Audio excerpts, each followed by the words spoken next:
बिस्मिल्लाहिर्रहमानिर्रहीम। अस्सलाम वालेकुम स्टूडेंट्स, कैसे हैं आप? उम्मीद करता हूं कि सब ठीक होंगे। आज का लेक्चर शुरू करने से पहले चैनल को सब्सक्राइब कर लें। हम ह्यूमन रेस्पिरेटरी सिस्टम के बारे में पढ़ रहे थे। तो ह्यूमन रेस्पिरेटरी सिस्टम के अंदर हमने देखा था कि इसके दो पार्ट्स होते हैं। पहले पार्ट का नाम एयर पैसेजवे है और दूसरे पार्ट का नाम है लंग्स।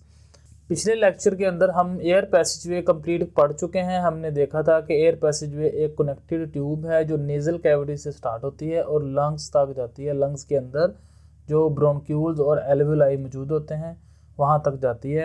एयर पैसेजवे का जो स्टार्टिंग पार्ट है वो नेज़ल कैविटी है और इसका जो एंड पार्ट है वो एल्वेलाई है। हमने देखा था कि नेज़ल कैविटी से होते हुए हवा पहुँचती है फेरेंक्स के अंदर। फेरेंक्स से ग्लोटस में से गुजरते हुए वो पहुँचती है लेरेंक्स में। लेरेंक्स को हमने कहा था ये वॉइस बॉक्स है जिसके अंदर दो फाइब्रस बैंड्स होते हैं जिनकी वाइब्रेशंस की वजह से आवाज़ पैदा होती है। फिर हमने देखा कि जब लेरेंक्स के आगे एक 12 सेंटीमीटर लंबी एक ट्यूब होती है जिसका नाम होता है ट्रैकिया, और ट्रैकिया जैसे ही चेस्ट कैविटी में पहुंचती है वो डिवाइड हो जाती है दो ट्यूब्स के अंदर, जिनको हमने कहा था ये ब्रोंकाई हैं, जिसको सिंगुलर हम ब्रोंकस कहते हैं। दोनों ब्रोंकाई अपने रिस्पेक्टिव लंग के अंदर एंटर हो जाती हैं। जो लेफ्ट ब्रोंकाई होगी वो लेफ्ट लंग के अंदर चली जाएगी और जो राइट ब्रोंकाई होगी वो राइट लंग के अंदर चली जाएगी। जैसे ही ब्रोंकाई लंग के अंदर एंटर होती है तो वो मज़ीद छोटी ट्यूब्स के अंदर तकसीम होना शुरू हो जाती है जिन्हें हमने कहा था ब्रोंक्यूल्स। जैसे जैसे ब्रोंक्यूल्स छोटी होती जाती हैं उनके अंदर कार्टिलेज भी ख़त्म होती जाती है। हमने देखा था कि जो ब्रोंकाई और ट्रैकिया है उसके अंदर कार्टिलेज होती है। ट्रैकिया के अंदर जो कार्टिलेज है वो रिंग शेप होती है जिसे हमने सी शेप्ड कार्टिलेज कहा था। इसी तरह ब्रोंकाई के अंदर जो कार्टिलेज होती है वो प्लेट लाइक होती है। तो जैसे जैसे ब्रोंक्यूल छोटे होते जाते हैं उनके अंदर कार्टिलेज ख़त्म होती जाती है। ब्रोंक्यूल का जो एंड पॉइंट है वो होता है एयर पाउचेस जिसे हम एल्वुलाई कहते हैं। वहाँ पर गैसेस एक्सचेंज कंप्लीट होती है लंग के अंदर। आज हम देखेंगे हमारा जो टॉपिक है वो है लंग्स। हमने उसको कंप्लीट कर लिया है एयर पैसेजवे को। आज हम लंग्स को शुरू करेंगे तो हम बगैर देर किए इसकी रीडिंग करते हैं। There is a pair of lungs in thoracic cavity. From above the side lungs are enclosed by chest wall. अब यहाँ पे कह रहा है कि हमारी जो चेस्ट कैविटी है, थोरेसिक कैविटी, सीने के अंदर जो खाली जगह है उसे हम कह देते हैं थोरेसिक कैविटी। थोरेसिक कैविटी के अंदर एक जोड़ा मौजूद है लंग्स का, फेफड़ों का एक जोड़ा है जिसके ऊपर वाली साइड पर दीवार है, चेस्ट की दीवार है जो बनी हुई है रिब्स और इंटरकोस्टल मसल्स की। The thick muscular structure called diaphragm below the lungs. Lungs are spongy and elastic organs. अब यहाँ पे वो कह रहा है कि लंग्स के ऊपर मौजूद है वाल, वो वाल बनी हुई है रिब्स की और रिब्स के अंदर मसल्स होते हैं जिसे हम कहते हैं इंटरकोस्टल मसल। वो जुड़कर एक दीवार बना देते हैं सीने के ऊपर। और इसी तरह एक गोश्त का पर्दा फेफड़ों के निचली साइड पर होता है जो थोरेसिक कैविटी और अब्डोमेन कैविटी को अलग करता है। उस गोश्त के पर्दे को हम कह देते हैं डायाफ्राम। और आगे उन्होंने बताया है lungs are spongy and elastic organ. Spongy and elastic organ. Spongy का मतलब क्या होता है? स्पॉन्जी कहते हैं ऐसी स्ट्रक्चर को जिसके अंदर छोटे छोटे सुराख मौजूद हों और उन सुराखों के अंदर वाटर या एयर ट्रैप कर सके। अच्छा, इसकी सादा सी मिसाल हम स्पॉन्ज की देखते हैं कि जब घर वगैरह बनाते हैं तो प्लस्तर के बाद जो मिस्त्री होता है वो प्लस्तर करने के बाद ऊपर एक फोम फेरता है दीवार के ऊपर ताकि उस प्लस्तर को, सीमेंट को इवन किया जाए। वो जो फोम होता है उसे हम कहते हैं स्पॉन्ज, लेकिन जो उर्फ़े आम में उसको हमने बिगाड़ के स्पंज कर दिया है। उस स्पॉन्ज को हमने बिगाड़ कर उसको स्पंज कर दिया है। अब ये जो फेफड़े हैं वो भी उसी फोम की तरह होते हैं कि इसके अंदर भी छोटे छोटे सुराख होते हैं जिसके अंदर एयर ट्रैप कर सकती है। दूसरा इसका आगे लिखा है इलास्टिक ऑर्गन। इलास्टिक का मतलब होता है लचकदार, कि ये कॉन्ट्रैक्ट भी कर सकते हैं और रिलैक्स भी कर सकते हैं। फेफड़े सिकुड़ भी सकते हैं और फैल भी सकते हैं। आगे चलते हैं। The left lung is slightly smaller than the right lung. There are 2 lobes in the left lung while right lung has 3 lobes. अब जो बाईं तरफ फेफड़ा मौजूद है वो दाएं वाले फेफड़े से छोटा होता है। छोटा क्यों होता है? क्योंकि वहां पर चेस्ट कैविटी के अंदर हार्ट भी फिट करना होता है। उस हार्ट की वजह से जो लेफ्ट लंग है वो थोड़ा सा छोटा हो जाता है, जिसकी वजह से जो लेफ्ट लंग है उसके 2 लोब्स होते हैं, जो राइट लंग है उसके 3 लोब्स होते हैं। अगर आप ये डायग्राम देखें तो ये आपको नीचे एक पर्दा सा नजर आ रहा है, गुंबदनुमा डोम शेप्ड, इसको हम कहते हैं डायाफ्राम। आगे पढ़ते हैं। Lungs are enclosed in a double membrane called pleura. Its inner layer is attached to the surface of lung, while the outer layer lines the inner surface of the chest wall and diaphragm. It contains pleural fluid for reducing friction between lungs and the chest wall. अब यहाँ पे वो कह रहा है कि जो फेफड़े हैं, फेफड़े के ऊपर डबल मेम्ब्रेन मौजूद होती है जिसे हम कहते हैं प्लूरा। अगर ये डायग्राम आप देखें, इस डायग्राम के अंदर ये जो यहाँ पर ये बैरियर सा बना हुआ है, ये पीछे सारा इसके लंग है। लंग के आगे डबल मेम्ब्रेन मौजूद है, 2 मेम्ब्रेन्स होती हैं जिनको हम कहते हैं दोनों को मिलाकर प्लूरा। और इसमें ये इनर मेम्ब्रेन है जो कि लंग के साथ जुड़ी होती है, और ये आगे जो है ये आउटर प्लूरा है जो आगे चेस्ट वाल के साथ, पसलियों के साथ लग रही होती है। इन दोनों वाल्स के अंदर, इन दोनों मेम्ब्रेन्स के अंदर फ्लूइड बड़ा होता है जिसे हम कह देते हैं प्लूरल फ्लूइड।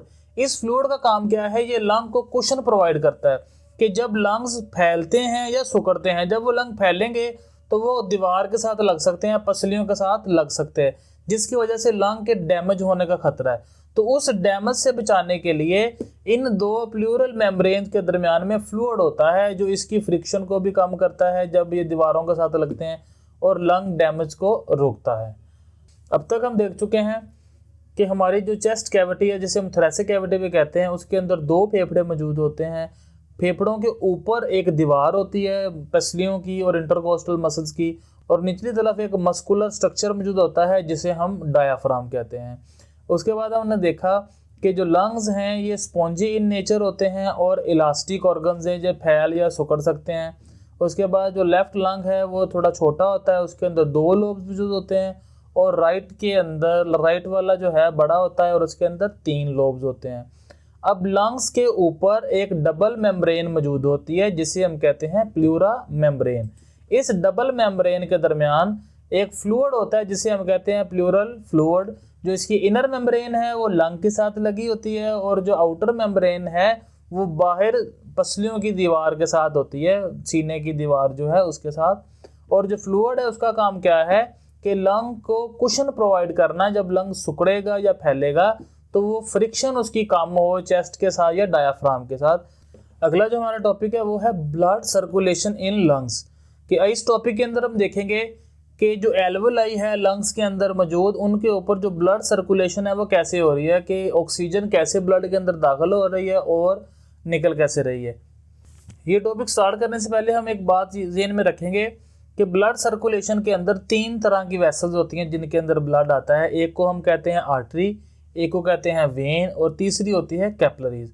जो कैपलरी है वो आर्टरी और वेन के दरमियान मौजूद होती है, ये दोनों को जोड़ती हैं, इन दोनों का जंक्शन होता है कैपलरीज। अच्छा, जो आर्टरीज हैं उनके अंदर ऑक्सीजनेटेड ब्लड होता है, और जो वेन्स हैं उनके अंदर डीऑक्सीजनेटेड ब्लड होता है। कैपलरीज वो जगह हैं जहाँ से ऑक्सीजन ब्लड के अंदर एंटर होता है और न्यूट्रिएंट्स वगैरह जो है वो ब्लड से बाहर जाते हैं। अब आप देखें कि जितनी भी आर्टरीज हैं वो सारी की सारी ऑक्सीजनेटेड ब्लड कैरी करते हैं, लेकिन जो पल्मोनरी आर्टरी है वो डीऑक्सीजनेटेड ब्लड कैरी करेगी। इसी तरह सारी वेन्स जो हैं वो डीऑक्सीजनेटेड ब्लड कैरी करती हैं सिवाय पल्मोनरी वेन के, और पल्मोनरी वेन के अंदर ऑक्सीजनेटेड ब्लड होता है। हम इसकी रीडिंग करते हैं। Pulmonary artery carries deoxygenated blood from the heart to lungs. कि सारी बॉडी से डीऑक्सीजनेटेड ब्लड पहुंच जाता है हार्ट के पास। उसके बाद हार्ट उस डीऑक्सीजनेटेड ब्लड को पल्मोनरी आर्टरी के जरिए लंग्स तक पहुंचाता है। जहां लंग्स में आने के बाद वो पल्मोनरी आर्टरी छोटी ट्यूब्स के अंदर तकसीम होती हैं जिन्हें हम आर्टरियोल्स कहते हैं। वो आर्टरियोल्स मजीद छोटी ट्यूब्स के अंदर तकसीम होती हैं जिन्हें ब्लड कैपलरीज कहा जाता है। वो कैपलरीज जो हैं वो एल्वोलाई के गिर्द लिपटी होती हैं। अब एल्वोलाई में से कैपलरीज ने क्या किया है, ऑक्सीजन अपने अंदर अब्जॉर्ब कर लिया है और कार्बन डाइऑक्साइड एल्वोलाई के अंदर दाखिल कर दिया है। उसके बाद जो कैपलरीज हैं आगे बड़ी ट्यूब्स के अंदर तब्दील हो जाती हैं जिन्हें हम वेन्यूल्स कहेंगे। वो वेन्यूल्स आगे चल के एक बेसिक ट्यूब के अंदर तब्दील हो जाते हैं जिसे कहते हैं पल्मोनरी वेन। इस पल्मोनरी वेन के अंदर अब ऑक्सीजनेटेड ब्लड आ गया है। इस ऑक्सीजनेटेड ब्लड को पल्मोनरी वेन लेकर पहुंचेगी हार्ट के पास, और हार्ट से ये पूरी बॉडी के अंदर ट्रांसफर कर दिया जाएगा। अब हम इसको रीड आउट कर लेते हैं।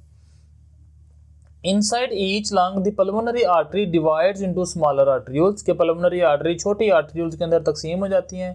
The arterioles divide further and make capillaries। अब arterioles मजीद तकसीम होती हैं और capillaries बना देती हैं अराउंड द alveoli, alveoli के गिर्द। अब देखें ये आपको alveoli नज़र आ रही है, ये alveoli नज़र आ रही है, इसके गिर्द आपको ये जाल नज़र आ रहा है ब्लड वेसल्स का, ये सारी की सारी capillaries हैं। After surrounding the alveoli the capillaries join to form venules. के इसके बाद जो कैपिलरीज हैं वो जॉइन करके वेन्यूल्स बना देती हैं। ये आपको जो वेन जाती नजर आ रही है ये वेन्यूल है और ये जो ब्लू कलर में है ये आर्ट्रियूल है। The venules join to form pulmonary vein which carries oxygenated blood back to the heart. उसके बाद जो वेन्यूल्स हैं वो आगे मिलकर एक ट्यूब बना देती हैं जिसे हम पल्मोनरी वेन कहते हैं। अब पल्मोनरी वेन ऑक्सीजनेटेड ब्लड को लेकर पहुंच जाएंगी लंग्स के पास। अब हम इसको फिर दोबारा से देख लेते हैं कि हार्ट से जो डीऑक्सीजनेटेड ब्लड है वो पल्मोनरी आर्टरी के जरिए पहुंचता है लंग्स के अंदर। लंग्स के अंदर आते ही पल्मोनरी आर्टरी छोटी ट्यूब्स के अंदर तकसीम होती हैं जिसे आर्टरियोल्स कहते हैं। आर्टरियोल्स मजीद डिवाइड होकर कैपिलरीज बना देती हैं।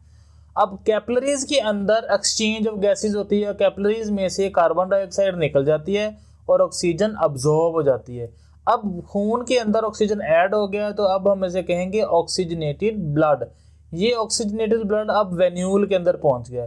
वेन्यूल्स आगे मिलकर एक ट्यूब बना देते हैं जिसे हम पल्मोनरी वेन कहते हैं।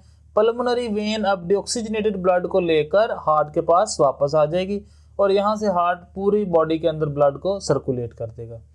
तो अब हम इसमें देखते हैं कि इसमें कोई शॉर्ट क्वेश्चन कोई बनते हैं तो वो देख लेते हैं, क्योंकि हमने सिर्फ इसमें से शॉर्ट क्वेश्चन करने हैं, लॉन्ग के लिए इसको रेडी नहीं करना।